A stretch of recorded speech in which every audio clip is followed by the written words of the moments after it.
vlastne vyhral? No to rozhodli diváci. Myslím si, že po týchto 6 výzvach by sme nemali problém prežiť v morskej divočine. Ja si myslím, že vôbec. Každopádne, po všetkých týchto útrapách si určite zaslúžime jeden dobre vychladený pohárik na posten vodky. Bača. Eter destillere. Eter destillere.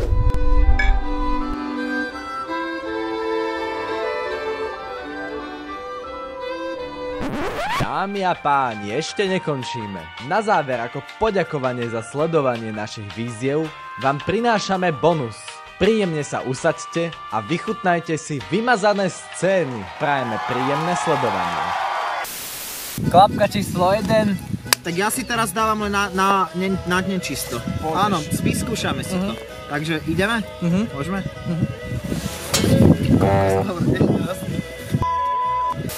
Stan síce veľký nemám, ale odhodlanie vyhrať mám obrovský. Víziev, ktoré budeme spĺňať v zmysle hesla, ďalej hovorím, bla bla bla bla bla bla bla bla bla bla bla bla.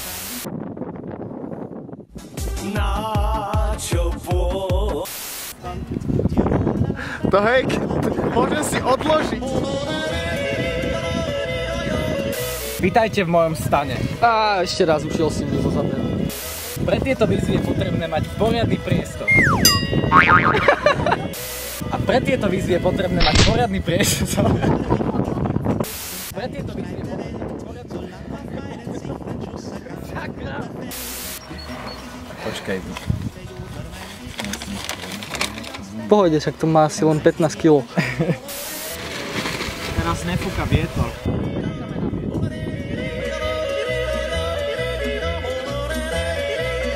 Budeme čakať na poriadny vetrisko.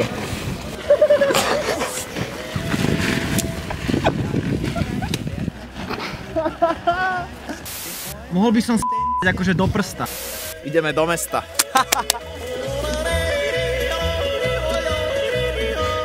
Tam už nemôže byť, ale bolo to smiešné. Ja tak neviem otvárať tie obálky. Ja neviem vôbec a pritom mám odporné nechtie. Ja mám ešte odpornejšie, aha. No, to je pravda. Toto je dostatočne malé. Asi nie. Ešte raz, počkaj, ten dom je tam v pozadí. Kurňa, ešte raz, toto je tak aj s tým.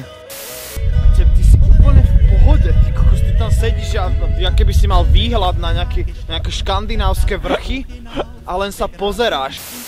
Ty si úplne v poriadku. Kokos, ty tam sedíš jak nejaká babka, čo pozoruje nedeľný deň a život na dedine.